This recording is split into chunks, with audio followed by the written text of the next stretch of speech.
Comet. I know it's been a couple of weeks since I did some video on this car. I ordered some parts. I've been doing a little bit of work, not nearly as much as I need to, but it is the dead of winter.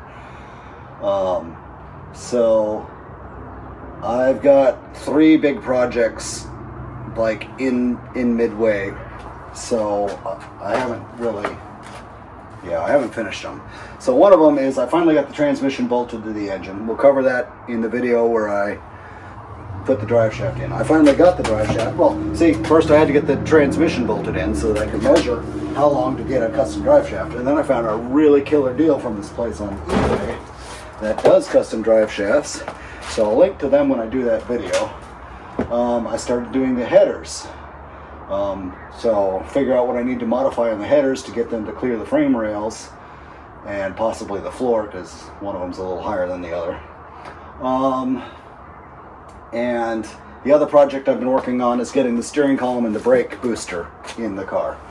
So anyways, I ordered a bunch of parts, and they've come in, so let's quickly go over them. Sorry about all the ums. Maybe I'll edit them out, maybe I won't. I'm just, I'm not thinking really quickly right now. First thing is, the car needs a steering wheel, so I wanted a big one because it's not going to be power steering. So this is the largest aftermarket wheel you can get, 15-inch. It's very plasticky looking. It's supposed to look like wood, but it looks like plastic, but I don't care. It also looks retro, so it'll work. And it was hella cheap. It was like 90 bucks on eBay. And I've seen the same model of steering wheel, at least near as I can tell it's the same model. Maybe that version is real wood for $250. So maybe the plastic version is cheap and the real wood version is $250.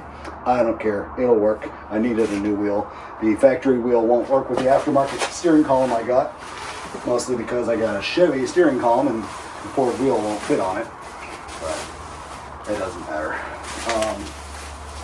It came with this cool chrome, just plain chrome horn button. I need to figure out if it's stainless steel chrome or if it's aluminum chrome. Oh dang, it's already etched. So yeah, it says Forever Sharp, which is darn annoying because I was going to have my friend etch this with something else, like Comet, but it's already etched with their stupid name. Maybe I'll buy another that actually isn't etched, or I could try sanding this off and polishing it again. I don't know, we'll see. But yeah, so it's a good looking horn button. I just wanted to have it say Comet. So anyways, that was included with the wheel for 90 bucks, so can't complain too much even if they didn't ruin it with their logo. The steering column that I bought came with a 9-hole steering wheel adapter. This is a 6-hole. 6 and 5 seems to be the standard. 9 is available, but it's rare as hell. I bought the adapter, so we'll go over the steering column in that video when I do the brakes. And I got another sticker to put in my sticker collection. Forever Sharp Gearhead. It's kind of a neat logo. I mean, bolts. These bolts are, these are my T-bolts. So, the Mustang 2 control arms on top. I put carriage bolts in there just so I could get it assembled because for whatever reason the kit didn't come with T-bolts. Well, it wasn't a kit, but still it was enough parts. It should have come with the bolts. So, anyways, now I got these. These were $40 on eBay. This is ridiculous. They came from Speedway, which, I guess they got low prices, but whatever. Also from Speedway, I ordered this billet EGR plug. So the side of my intake manifold has this like 1-inch hole in the side of it for the EGR, which I'm obviously not going to be using. So this will just plug it, good and simple. When I get the brake booster in there, which I figured out how to fit, and we'll cover it in that video. This is an adjustable brake proportioning system, so I will be able to dial in how much rear brake I have. I guess it'll be trial and error unless I find somebody that's got one of those brake dynos like Mighty Car Mods uses in Australia. But I've never seen one in the US, but I haven't really looked for one, so if I can find a place that does that, then I can dial this in scientifically. If I can't, then I'll just have to go around a corner real fast in the rain and romp on the brakes until I get this dialed in. Alright, so that's the brake proportioning system. That's in a video that's coming up. I'll do the steering wheel install, the steering column, hook it up to the rack, do the brake master cylinder and the proportioning valve, and that'll probably be the whole video for that. So I've got the 4-link in the back, but I don't have the Watts link. So I've been pondering what to do about the Watts link, how to mount it to my differential. So this is a rear cover for the 4 to 8.8 inch rear end, and it's got these like support things built into it. But what I was more interested in is the fact that, you know, there's tapped holes back here. So, or I could even tap more holes if I wanted to mount the Watts link to the center of the diff. So I could use it the way it was intended and then tap 2 extra holes, because there's plenty of meat in here, especially on this side. It's all meat. Got 2 inches of meat right there, and more than enough here too. I mean, even if it popped out inside, just not too much. But I could also just use these and have a nice wide. So anyways, yeah, I bought this entirely. Okay, it goes this side up. Bought this entirely to do the Watts link. It's overkill, but it was only 65 bucks, so it's kind of cheap. And it comes with a nice rubber gasket for the flange, new bolts that are the right length for this. I think they're actually, yeah, they're Allen heads. They're hex heads, as some people call them. So they're recessed into these holes. It's got a nice drain plug, fill plug. It's going to be great. So, totally going to put that in there. And it's solid enough, it's going to do just fine for keeping the axle centered with the Watts link. So that was the solution to that brainstorming session. Saved me from having to do more of my bad welding on the rear end. I mean, do all the bad welding on the Watts link parts. This box I got actually like a month ago, and it's just been waiting because, you know, and I'm going to cover it more when I do the steering column install, but this is for the steering column.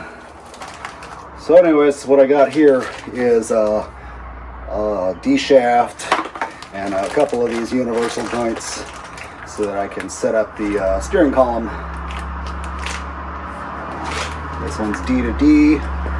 My steering rack is splines, but the column and this are Ds, so there's a D to D. Let's see what's in the other packages. All of these should be a little different from each other. This is a D shaft to D shaft. Looks like a larger D shaft to a smaller D shaft.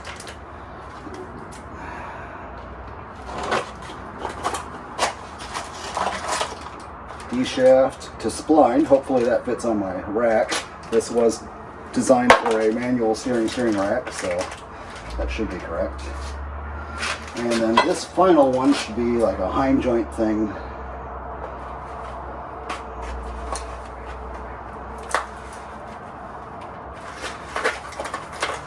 Yeah, hind joint. So the D shaft can go through this, and it'll give it some bracing off the frame rail. I think this is mostly handy if you end up using all 3 of these. You kind of have to have some locating to keep it from flopping in the middle. If you only use 2, I don't think you need this. So there's that. So that's my steering kit. And let's go ahead and open the drive shaft. I mean, I ordered this last Thursday and it arrived this Wednesday. So 6 days from the day I ordered it. It came from Wisconsin. I'm in Washington State. So it got here quick. They had it shipped the same day that I ordered it. I ordered it first thing in the morning, and I sent them the information like half an hour later saying, hey, it needs to be 58 inches center to center on the U-joints, and I need 1350 U-joints, and it was already marked as being a 3-inch drive shaft. So, here we go. So the old drive shaft was 58 inches U-joint to U-joint. So that's interesting. Or at least I found it interesting that all the changes I made to the car, massive changes, and it's still the same length drive shaft. I expect it to be way shorter. I was expecting like 10 inches shorter, honestly. But yep, that's what you get. So let's see if I can get those out of here gently.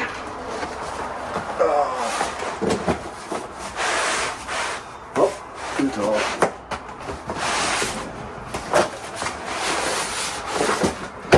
Okay, well packaged, that's for sure. This tape came apart, but we kept still on there. This end weathered better, barely, but yeah. So, U-joint. Yeah, it's pretty well exactly the same, maybe a 1/4 inch longer, but yeah. So one end is going to get the yoke that goes into the new transmission, and the other end is going to get the yoke that bolts onto the flange on the back axle. That's what hasn't arrived yet. I ordered the bolts that go to the yoke because they're M12s and I don't have anything that large. So I just bought them off Amazon like everything else. I just typed in Ford Explorer rear end flange bolts. There's a kit. And I want to say it was like $12, if that, maybe $8. I don't know.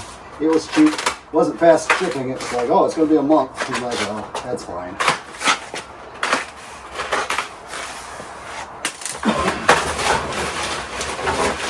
Yeah, buddy.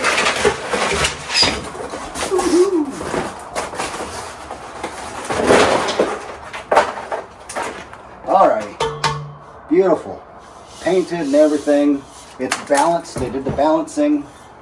Yeah. Nice little spot weld on there to keep the balance in place. Joints are all greased. There's lots of grease coming out of them. And these are the greasable U-joints, which is fine. I don't need the extreme strength of the ungreasable U-joints. So, yeah. So this was built by a professional, just like my rear end. So I don't have to worry about it.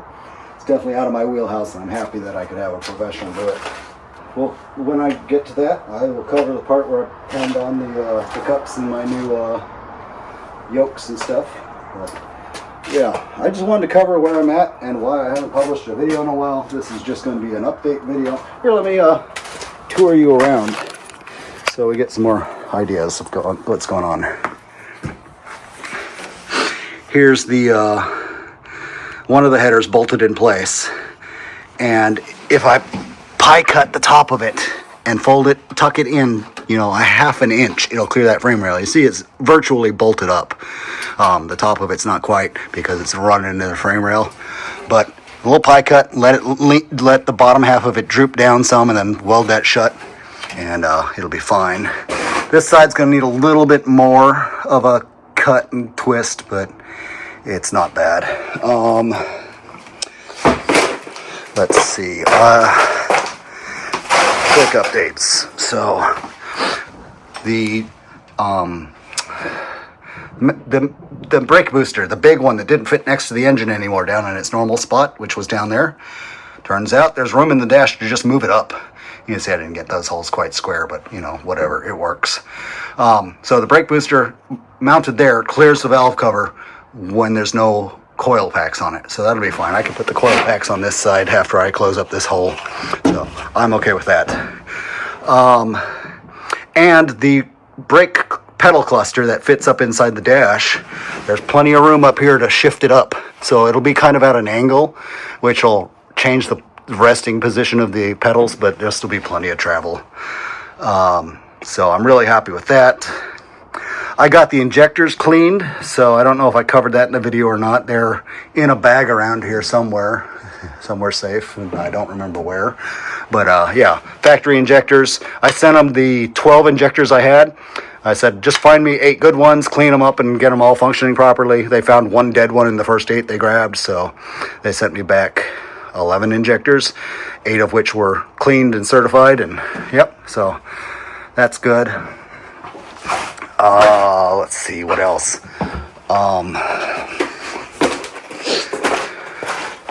As we saw, the transmission is in with the shifter and everything, so I'm looking forward to having a steering column to really feel what the cockpit's going to feel like. And I wanted to get the wheel before, I've had the steering column for months now and just sitting here, but without a wheel hanging from it, I don't really want to install it because I want to position the wheel properly. This is a tilt column, but it doesn't go in and out, so I need to in and out it just right for the wheel I plan to use. And I still need to do a cross member under this transmission. For now, it's still resting on the jack. The problem is these frame rails are not up to the task, so I gotta substitute those still. So before I put the drive shaft in, you see that big square tube I installed? I've got to get the middle of it gone, so I'm going to triangulate forward off of that onto the front frame rails here, which will give it way more strength, and some triangulation's good for everybody. And it'll clear up the center of it for that drive shaft to come through, so I'm going to have a 4-inch gap in the center. That'll probably be fine. So I'll weld in the triangulation, and then I'll cut out the center, and we can install the drive shaft finally. So, yeah, that's where the transmission's coming from. Cool. So I've got the whole thing where I measured the drive shaft and everything in that drive shaft video that I haven't published. All right, with any luck, this will be a good marker. Now, we're going to cover the remaining items on my to-do list. B4 first start. And this is B4 first drive.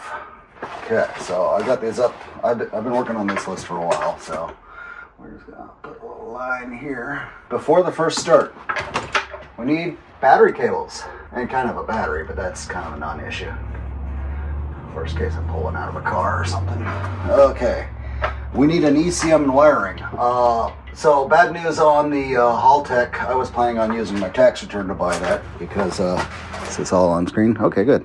I was planning on using the Haltech, or using my tax return to buy it, and they changed the way the W4, yeah, it's the W4 form that you fill out at work. They changed the way it works this year, and the way I filled it out for my dependents meant that they didn't take any money for them because it knew I was going to be claiming them. So on the good side, I don't owe them anything. On the bad side, I don't get my thousands and thousands of dollars returned back like I've been doing for the last decade or more. So that was brutal.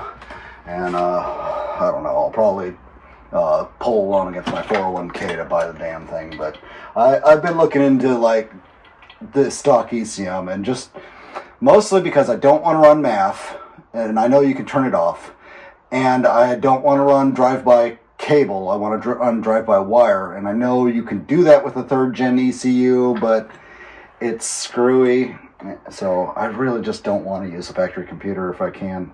Okay, so fuel tank in the lines. Fuel tank's going to come with the fuel pump, fuel level sender. It's going to be a fully EFI supporting tank designed for the Comet, new filler neck. So it's not going to be any safer than the one the cars came with, but it'll be the right tank for the car, 16 gallons with a EFI baffling in it. EFI pump, I'll probably do the 255. Even though I used to run 255 in my little front wheel drive turbo cars, I think it'll be just fine for the 400-ish horsepower I expect to get out of this. I don't need to buy more pump than I need. And I'll be doing like 3/8 lines. And I only have to run one line. I'll put the regulator back there at the pump, at the tank, and the pump. And so I only have to run the one up here. So 3/8. I'm thinking I'm going to do hard line from back there up to here. A lot of people do the, the fancy AN braided lines. And, I could do that, but I think it'll look a lot more professional with hard lines. So it'll do AN where it hooks up to the pump and hooks up to the rail, but beyond that, yeah. So I started this project. Okay, so I'm already started on this headers. I haven't adjusted anything, but I got one of them attached and I know what to do to adjust it, and then it's got to get welded back together. The other one's going to be a little bit more extensive modding, but still pretty darn simple. They're the right headers for the car, essentially. And boy, I'm pretty lucky to get stainless, because you see people with other V8s, and stainless is just an unobtainium option. With LS, most of the headers are stainless, so another great reason for an LS. Okay, spark plugs. This will be an easy one I want to install the spark plugs and probably hang my coil packs. So yeah, I've got the spark plugs, might as well put them in. I wanted to do a compression check at one point, but worst case I just pull them back out. But really, I'm done at this point. It's way past time for a compression check. Just send it. Hang coils. Since I can't put a coil pack on that one valve cover, I've got to mount them on the fender wall or something similar, or put them down below. I don't know.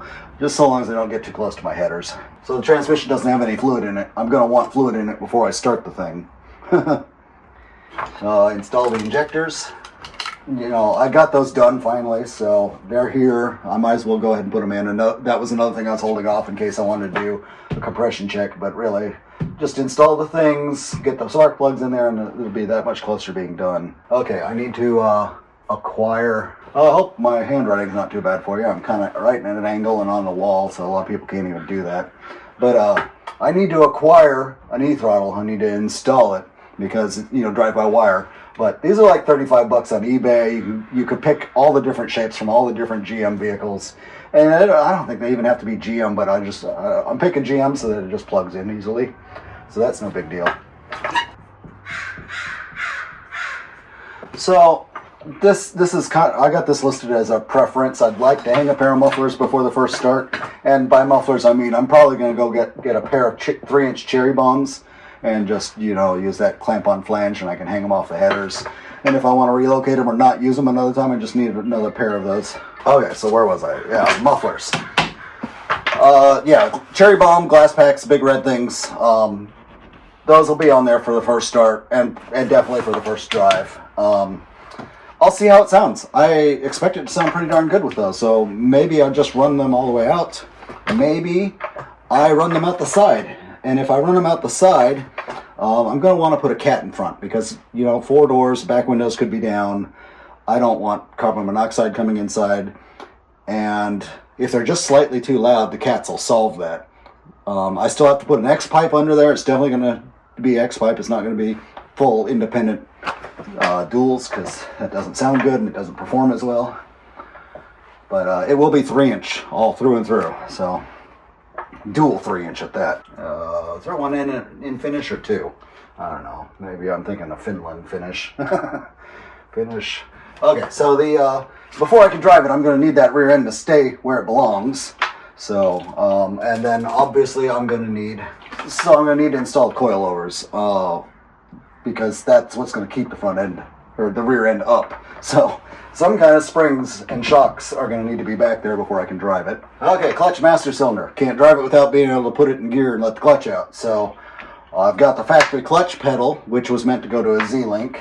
I've got that massive brake booster, so I can't really have a clutch master cylinder out on the firewall unless I find some way to space it away from the brake booster. We'll see about that. Maybe it's possible. But either way, you could buy, just all-in-one hang-it clutch pedal assembly that's hydraulic and has a master cylinder reversed so it stays inside the dash. Those are, $500, $600. I don't want to spend that much money on a clutch pedal that I've already got, so yeah. But it's an option if I have to. Brake booster and steering. I don't know if those should be separate, but they kind of go together. I have to have the brake booster hung to put the steering wheel in. So I'm just going to call that one whole thing. But yeah, I got to hang the brake booster on the firewall, which involves putting the pedal cluster up there, and then do the steering. Then once that's done, I can do the brake line routing. So yeah, I got to go through and torque, Loctite or whatever. I'm going to get some torque stripe paint so that I can mark each bolt as I tighten it. Because the entire front end, it's just hand tightened. The rear end, I don't think I even got the nuts on the links yet, so obviously those will be on and torqued down and Loctited and stuff. So yeah, there's a lot involved in making sure all those are correct first. Brake line routing, we saw that I got the proportioning valve, so going backwards. So I just got to plumb that into the master cylinder and then start running lines down to all 4 corners. There'll be one to each front corner and then one big one to the back where it gets split off to the 2 rears. So that's not a big deal. Add oil to the differential. It's currently dry. Until I'm done welding on it, or even bolting that back plate on, I don't want to add oil to it. So I'm going to have to weld onto it for the shock absorbers, the coilovers, and maybe this weekend I'm going to get that cover on the diff for the Watts Link. So after those are done, and really the coilovers is going to be towards the very end because I don't need that for almost anything else. Attach the driver's seat so I can drive the thing. I'm buying repop floorboards except for the transmission hump. So I've got to make the transmission hump I've got to mock up something so I have somewhere to set my feet when I do the first drive. And, you know, after the first drive, I'll buy the real repop floorboards. But this is definitely after, you know, we got stage 1. We got so many stages on this car. We'll call this stage 1, this stage 2. Floorboards are definitely a stage 3. At this point, I put must-have mufflers because over here I said prefer to have mufflers. So we're just going to get the mufflers on before we start it, since they're just going to be glass packs and they're going to be cheap stuff I can buy locally. Radiator. I'm going to need to finally buy a radiator and plumbing. I got to install. I'm going to buy I'm thinking like a Galaxy radiator because they're wider than the Mustang Comet radiators, and I got nothing but room up there in the front of the car, so I can chop it up to modify it. They're not too tall. Whoops. So it would work just fine. So either way, I'm gonna look for like at least a triple and probably a quad core, but the price of the quads really goes up. The triples are still cheap, but we're talking the difference between like $100 and maybe $300 at the high end. So it's really not that expensive. Because this uses a Mustang radiator naturally, radiators are super cheap for it, and even the Galaxy radiators are still pretty affordable. So yeah, this is going to be about the time I'm doing the Watts link. I'm probably going to cut out the factory rear tubs, and they make what, you know, I think they call them mini tubs that you can just weld in. I've got to pull the back seat out to do some of that. So yeah, widen the rear tubs because I can't really drive it with these tires. They've got barely a pinky's width on either side of them going up and down, and they generally just rub the heck out of things. So that's not going to work. And you know, along with this, make tires fit better, especially that front tire. You know, if I could buy some factory small car tires and put on there so they clear the fenders, at least for the test drive. I kind of need like wide body kit front fenders for this thing so the tires will clear all the time. I don't want to do that to the body, so I'd like some, you know, we've discussed this before. I need some different offset tires. Anyways, that's where we're at. Before the first start, I'm going to be doing the headers here this weekend probably. Definitely the coil, the spark plugs, and the coils is going to be a 1 minute thing. Trans oil. Oh, I gotta make room for the drive shaft, so that's gonna be a cutting that section out of the center of the rear bar that the floor links are hanging off of, and triangulating it. So that won't be too hard to do. It's just time. Transmission oil. Once I've made room for the drive shaft and get the oil in there, I could totally fill this, but I might